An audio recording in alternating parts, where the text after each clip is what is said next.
celular ya es el resultado de un estrés tan intenso que las células ya no pueden adaptarse y por lo tanto van a sufrir una lesión celular. Esa lesión celular puede ser en un principio reversible y con el tiempo se va a tornar una lesión celular irreversible cuando llegue el umbral y posteriormente, cuando es irreversible, vamos a tener lo que es la muerte celular. La muerte celular puede ser por necrosis y por apoptosis. Y eso es lo que vamos a ver en esta clase. Las causas son diversas. Las causas de una lesión celular pueden venir ya sea desde una violencia física externa, es decir, puede ser algo tan externo como un accidente de tránsito que ocasione una lesión celular, hasta algo tan interno como lo es una mutación genética, algún trastorno genético que ocasione esa lesión celular. O sea, puede ser desde algo tan que se ve a simple vista como algo tan molecular, ¿verdad? Que sea causante de esa lesión celular. Aquí tenemos que tener en cuenta dos conceptos, la hipoxia y la isquemia. ¿Cuál es más grave? ¿Es la hipoxia o es la isquemia? Eu acho que é hipóxia. ¿Qué es la hipoxia? La hipoxia, como dice aquí, lo que va a faltar es justamente deficiencia de oxígeno que va a llevar a una muerte celular. La isquemia no solamente compromete el suministro de oxígeno, sino también otros sustratos metabólicos como la glucosa, por eso es más grave la isquemia, lleva a una muerte celular más rápidamente. Entonces, aquí el ejemplo clásico es, esto sería un vaso, ¿verdad? Un esquema de un vaso y un esquema con un vaso sanguíneo obstaculizado por una placa de ateroma, por una aterosclerosis. ¿Qué pasa cuando esto ya se ocurre? Vamos a tener lo que es una isquemia, ¿verdad? O un infarto, que vamos a ir viendo los tipos de infarto rojo, infarto blanco, ¿verdad? Entonces, otra de las causas de lesión pueden ser causas físicas, que pueden ser producidas por quemaduras. Las quemaduras no solamente son por el calor, como en esta imagen, sino también hay quemaduras por el frío, por congelación, que son otras causas de lesión celular. Cuando hay un cambio súbito en la presión atmosférica, también es otro mecanismo de lesión. Por eso es que estos futbolistas, cuando van a ir a jugar en lugares de grandes alturas, como es Bolivia, ¿verdad?, hacen una aclimatación para que no puedan sufrir una lesión celular. Entonces, esas serían otras causas. Otras causas bastante frecuentes son los químicos y fármacos. Ustedes saben que todos los fármacos tienen un prospecto donde dice los efectos indeseables, ¿verdad?, o efectos colaterales que puede producir un fármaco. Entonces, no siempre va a ocasionar una lesión, ¿verdad?, pero con el tiempo sí puede llevar a una lesión celular irreversible. Por ejemplo, ahora mismo estamos en la epidemia clásica de lo que es el dengue, ¿verdad? ¿El dengue con qué se trata? ¿Qué medicamento se usa para el dengue? Paracetamol, ¿verdad? Paracetamol a pequeñas dosis tiene un buen efecto, ¿verdad? Pero si la persona abusa de ese paracetamol y empieza a ingerir en grandes cantidades, eso va a ocasionar una necrosis del hígado. Es decir, necrosis significa muerte celular. Entonces hay que sacar ese pedazo de ese hígado que está dañado. Entonces, cualquier sustancia propia del organismo, como la glucosa y la sal, tenemos en concentraciones normales. El problema es cuando ya hay un aumento de esa concentración, que también va a ocasionar una lesión celular. Lo mismo el oxígeno. El oxígeno, si hay en altas concentraciones, también puede ser tóxico. Tenemos los venenos, todo tipo de venenos. Ahí nada más cita, ¿verdad?, cianuro, puede ocasionar también una lesión celular, y como ya les estaba diciendo, los fármacos. También contaminantes ambientales como el monóxido de carbono y narcóticos que pueden ser responsables de una lesión celular. Agentes infecciosos, como ustedes vieron el año pasado en microbiología, virus, parásitos, hongos, todos ellos también son responsables de transmitir alguna patología que va a causar daño en algún órgano o en algún tejido. Entonces, también son causantes de lesión celular. Las reacciones inmunológicas. Nuestro organismo, nuestro sistema inmunitario está para la defensa, ¿verdad? Pero si esto se activa de una manera extremada, digamos, también puede ocasionar una lesión celular, como es el caso de esta imagen, ¿verdad? Que puede ser que le haya pasado a este niño. ¿Qué parece que le pasó? Parece una picadura puede ser cualquier tipo, ¿verdad? Parece una abeja, ¿verdad? Como está en un lugar donde hay. O puede ser que comió alguna fruta, ¿verdad? O sea, tiene alguna alergia, ¿verdad? Alguna alergia. Entonces, las personas, no todas somos iguales. Capaz que a este niño, porque comió esta comida, o le picó algún insecto, algún insecto ya le ocasionó lo que es una reacción anafiláctica, ¿verdad? Incluso que va a culminar con un shock y muchas veces puede llegar a la muerte, ¿verdad? Puede ser que en una persona ocasione una cosa y en otro que absolutamente nada, ¿verdad? Entonces, como ya les estaba diciendo, ¿verdad? Entonces un shock anafiláctico que en la piel ya se ve que tiene un cambio de coloración, ¿verdad? Tiene rubor, tiene edema, empieza a hincharse, ¿verdad? Puede tener síntomas gastrointestinales, náuseas, vómitos, diarrea, puede tener síntomas respiratorios, sibilancias, puede tener un angioedema cardiovascular, taquicardia, incluso puede llegar a la muerte. O sea que de una lesión que parece que no va a ocurrir nada, pasa a ser algo grave, ¿verdad? Entonces, esta clase van a ver en la clase de reacción de hipersensibilidad cuáles son los tipos de hipersensibilidad. Efectos genéticos, ¿verdad? Pacientes que tienen síndrome de Down, ¿verdad? Los pacientes con síndrome de Down, ustedes saben que viven menos tiempo, ¿verdad? Tienen menos sobrevida y tienen ciertas alteraciones a nivel del corazón, por ejemplo, ¿verdad? Entonces, esos trastornos ya están en la genética, ¿verdad? Un desequilibrio nutricional, como ya estábamos diciendo, una desnutrición protocalórica, el paciente marasmático o el paciente con kwashiorkor, que parece ser un gordito, pero en realidad igual es desnutrido, ¿verdad? Son otros mecanismos de lesión celular. Y aquí, en esta imagen, pacientes con anorexia, ¿verdad? Con anorexia, ¿verdad? Que es un problema psicológico, ¿verdad? Que también causa una lesión celular, ¿verdad? Para que de esta forma sus órganos, o sea, sus músculos en sí, vayan disminuyendo también de tamaño. O bien un exceso de lípidos, ¿verdad? Esto sería lo que es una circulación normal. Aquí ya ven que ya está casi cerrada, casi obliterada, ¿verdad? Y aquí prácticamente se cierra, que puede terminar con lo que es una isquemia o un infarto. Y enfermedades metabólicas como la diabetes. Generalmente los pacientes diabéticos no quieren tratarse, ¿verdad? Lo que más hay es diabetes, pero mal controlada o descontrolada, ¿verdad? Que hay pacientes que están con la diabetes controlada. Los mecanismos vamos a tener que puede ser desde algo bioquímico a incluso hasta algo que se puede ver clínicamente o macroscópica o microscópicamente en el paciente. O sea, los efectos van a existir cuando hay una lesión celular, desde algo molecular, algo bioquímico, hasta algo clínico que se puede ver mismo en el paciente, o algo que no se puede ver en el paciente, pero se puede ver en la pieza, que es la pieza macroscópica o microscópica, en la lámina. Entonces, la respuesta va a depender del tipo de lesión, de la duración y de la intensidad.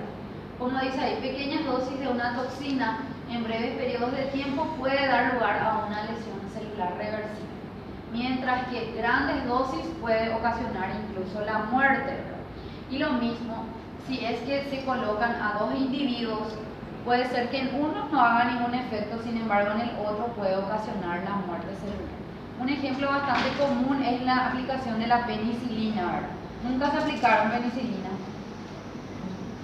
Cuando te vas a aplicar penicilina, generalmente solamente se te aplica en lugares donde hay un consultorio y en un hospital. Así en una farmacia difícilmente que te apliquen, porque es un medicamento que puede ocasionar justamente lo que vimos hace rato, una reacción anafiláctica, ¿verdad? Los que tienen alergia, ¿verdad? Entonces, puede ser que a mí la penicilina no me haga absolutamente nada, pero por ejemplo a Pamela le causa una reacción anafiláctica. Entonces, eso es lo que dice, medicina 1 más 1 no es 2. En uno puede ocasionar un grave efecto y en otro absolutamente nada.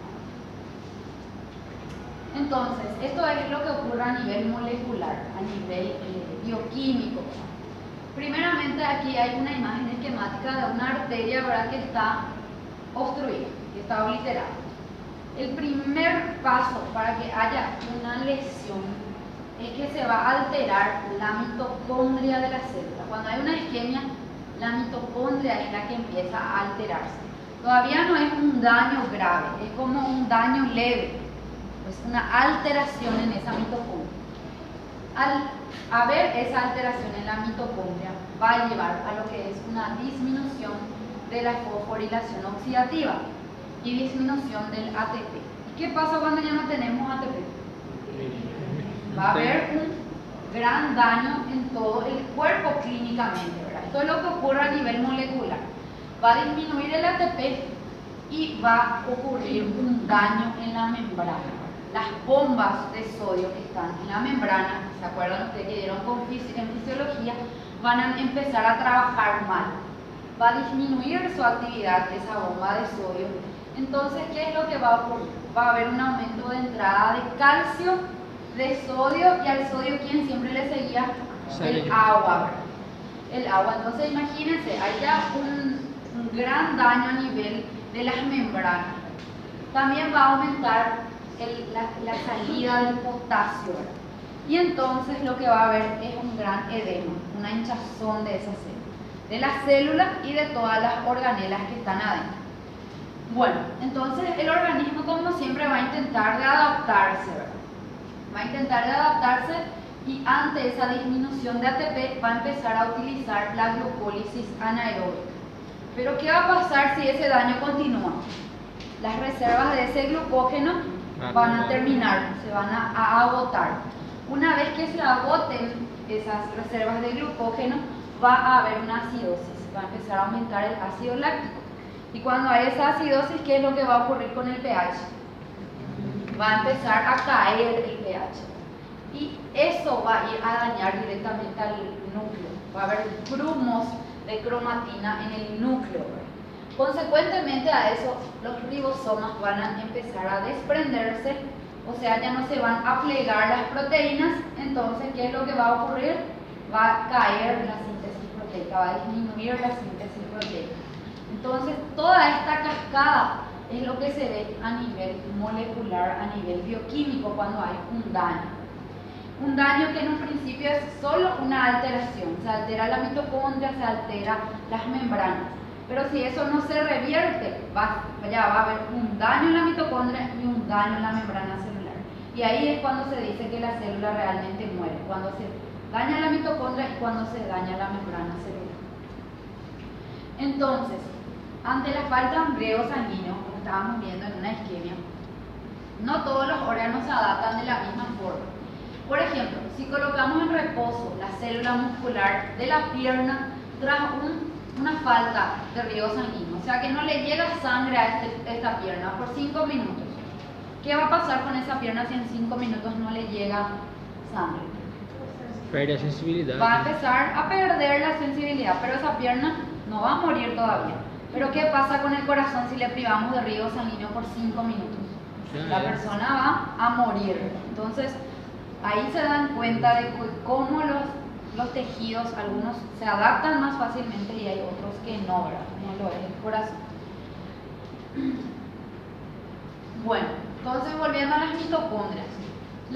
Cuando hay ya una disfunción mitocondrial, el calcio que está intracelular secuestrado dentro de la mitocondria, hay ese daño, sigue ese daño, va a empezar a salir el calcio en el citosol.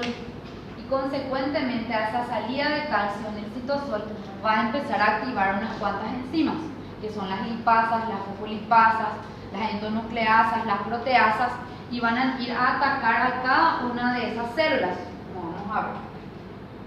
Aquí, la salida de calcio en el citosol también va a permitir que haya una salida de calcio del retículo endoplasmático y también la entrada de calcio, o sea que la salida de calcio de lo que es el espacio extracelular al citosol. Todo esto lo que va a hacer es que se active la ATPasa y va a ir a actuar sobre el ATP y va a ocasionar más disminución de ATP aún. Ya estábamos con ATP disminuido, la ATPasa va y actúa, prácticamente le va a liquidar. Por otro lado, la fosfolipasa va a ir a actuar sobre los fosfolípidos y al actuar sobre los fosfolípidos también va a ocasionar un daño en la membrana celular. Porque se acuerdan que la membrana estaba conformada por los fosfolípidos, ¿verdad? Y por otro lado, las proteasas van a ir a actuar sobre todas las proteínas, incluyendo las proteínas del citoesqueleto. Entonces, con esto aún más se va a acentuar el daño en la membrana celular. Y las endonucleasas que van a ir y van a actuar directamente sobre el núcleo, sobre el ADN. Entonces, cuando todo esto ocurre, podemos decir que va a pasar de una lesión reversible a una lesión irreversible y consecuentemente el desenlace va a ser la muerte de la célula, o sea, la muerte celular. Esas son las secuencias de pasos que ocurren a nivel molecular. Este es lo que estábamos diciendo. El aumento de calcio en el citosol va a ir a activar a muchas enzimas, a las ATPasas, a las fosfolipasas, a las proteasas y a las endonucleasas. Entonces, la lesión reversible todavía podemos decir que se manifiesta por cambios funcionales y morfológicos que son reversibles. Es decir, la reducción de la fosforilación oxidativa, la depresión del ATP, es todavía parte de lo que es una lesión reversible. Es decir, que si retiramos el estímulo, eso va a volver a ser una célula normal. Y solamente se manifiesta por un edema, un hinchazón celular. O sea, no hay una homeostasis, no hay un equilibrio y se manifiesta con lo que es un edema de la célula. Entonces, estos son lo que se ven en una lesión reversible. Recuerden que le dije, alteración. Es una simple alteración de la membrana plasmática. No es todavía un daño de la membrana, es una alteración. Un simple cambio. Cambios mitocondriales. Hay ciertos cambios mitocondriales. Empieza a hincharse, hay un edema en las mitocondrias. El retículo endoplásmico se dilata, es decir, hay un edema en el retículo endoplásmico y hay también una alteración en el núcleo. Y morfológicamente esto se va a comportar con lo que es una tumefacción celular, es decir, una hinchazón celular y un cambio graso, que son las dos formas que todavía se conocen como lesión celular reversible. Aquí, por ejemplo, va mostrando eso, ¿verdad? Que una célula normal, donde ya empieza a haber un edema de las mitocondrias, una dilatación del retículo endoplásmico, ¿verdad? Y esto ya pasa a ser irreversible. Y vamos a ver después cuando decimos que ya es irreversible. La tumefacción celular, como estábamos diciendo, o hinchazón de las células, ocurre cuando no se puede mantener la homeostasia, ¿verdad? No se puede mantener el equilibrio de los líquidos y se debe al resultado de la pérdida de la función de las bombas de sodio que dijimos inicialmente, ¿verdad? Que hay una pérdida de esa bomba, entonces empiezan a ingresar lo que es agua, sodio, ¿verdad? Entonces, eso es lo que ocurre cuando es reversible todavía.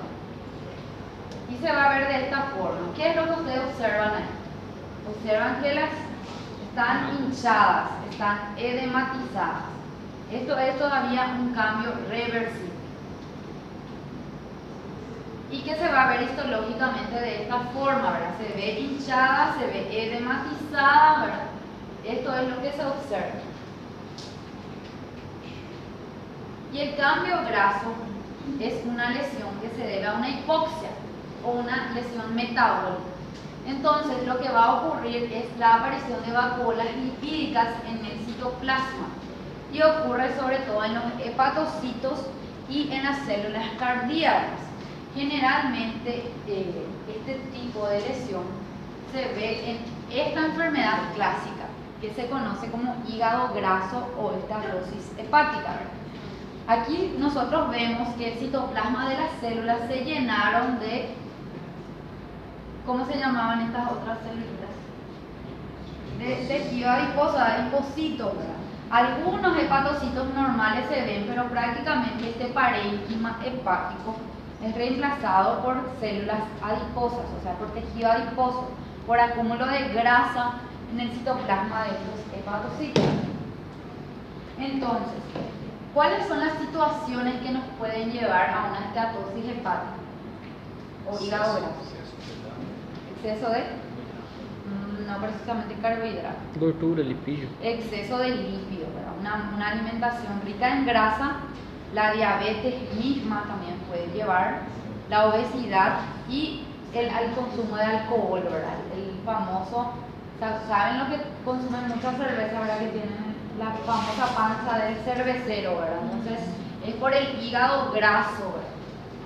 Pero es una lesión reversible, es decir, se saca el estímulo y este hígado puede volver a recuperar todo lo que es como era normalmente, ¿verdad? Cuando se dice que ya es irreversible, como dijimos hace rato, el daño continuado de un tejido, de una célula, va a pasar ya a ser una lesión irreversible, es decir, se perdió el umbral de adaptación, ya no es reversible, se convierte en irreversible y lo más probable que ocurra es que la célula muera después a eso. Entonces ocurre la muerte de la célula, ¿verdad? Así como se ve en la imagen. Bueno, entonces, esta imagen está en el libro de ustedes donde explica que una célula normal sufre un daño, ¿verdad? Entonces, una lesión y se torna una lesión todavía reversible, donde hay una tumefacción de lo que son las mitocondrias, empiezan a hincharse, a tener vacuolas, el retículo endoplásmico se dilata, ¿verdad? Se saca el estímulo y esa célula puede volver a ser una célula normal. Ahora, si esa célula continúa ese daño, es un daño continuado, se llega a un umbral de la reversibilidad y se torna lesión irreversible. Entonces, el retículo endoplásmico más aún va a empezar a dilatarse, luego la mitocondria se va a dañar la membrana celular, consecuentemente vamos a tener una muerte de la célula que puede ser por necrosis o por apoptosis. El ejemplo del libro es por necrosis, ¿verdad? Que es este que está acá. Y van a aparecer las figuras de mielina. Las figuras de mielina, ¿por qué aparecen, Pamela? Porque vamos a ver figuras de mielina en una célula necrótica.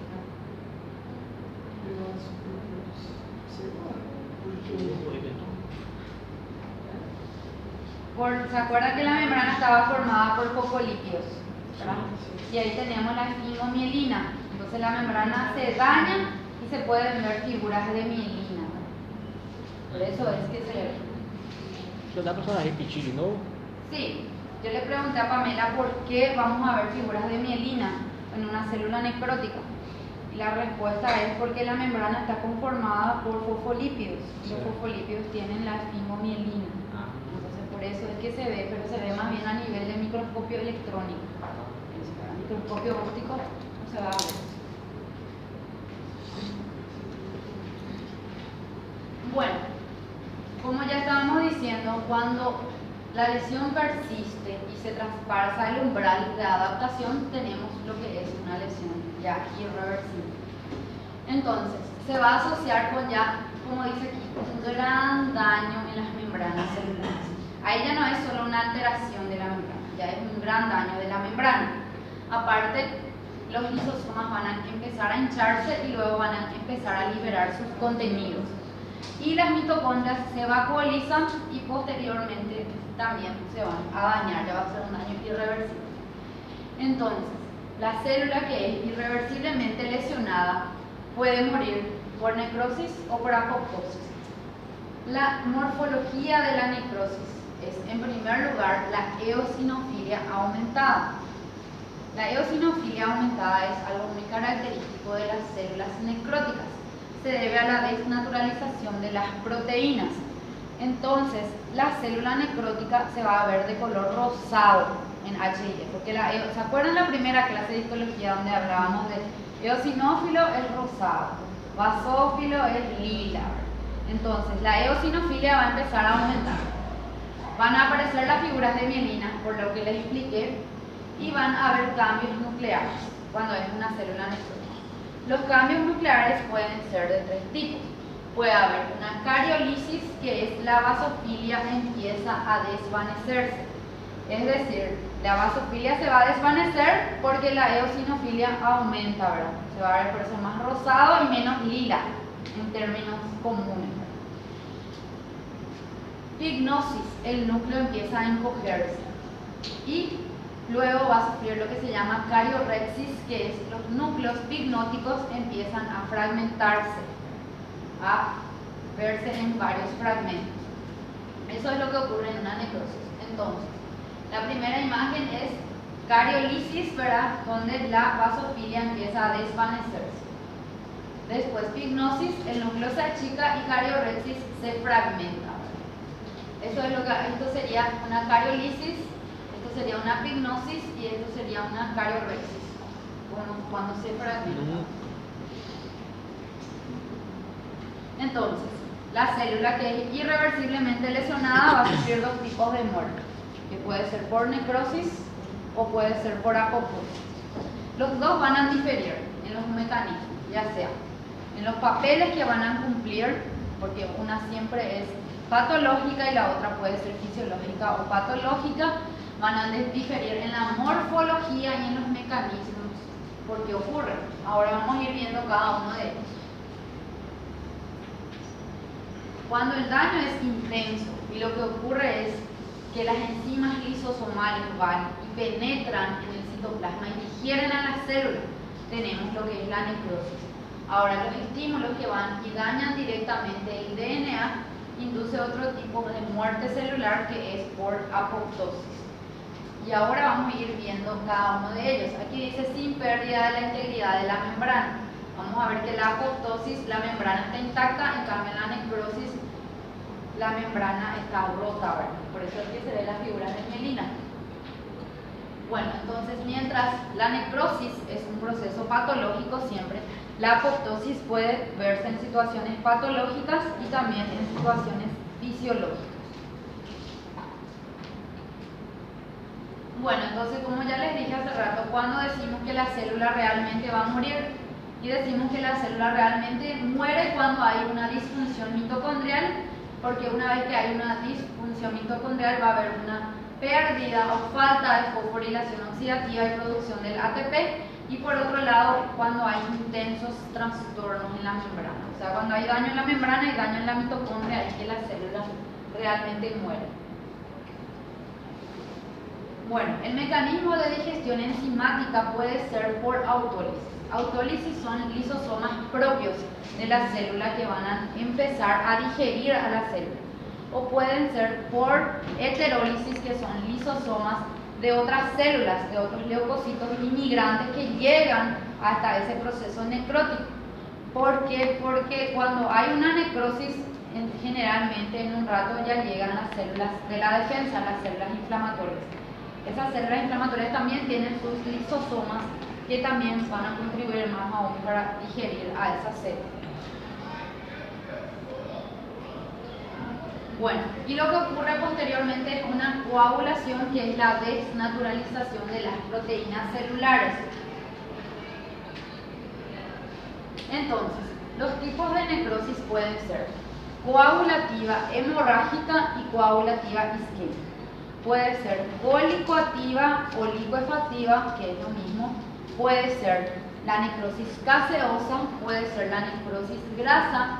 La necrosis grasa puede ser enzimática y puede ser traumática. Y tenemos la necrosis gangrenosa o las gangrenas, que pueden ser secas o gangrenas húmedas, si es que están infectadas estas gangrenas. Entonces ahora vamos a ir viendo cada una de ellas. Bueno, la necrosis por coagulación significa que se mantiene el contorno de la célula coagulada, es decir, se parece al órgano que era antes que sufra esa necrosis, ¿verdad? Conserva la arquitectura. Hay una acidosis intracelular que va a desnaturalizar las proteínas y también las enzimas.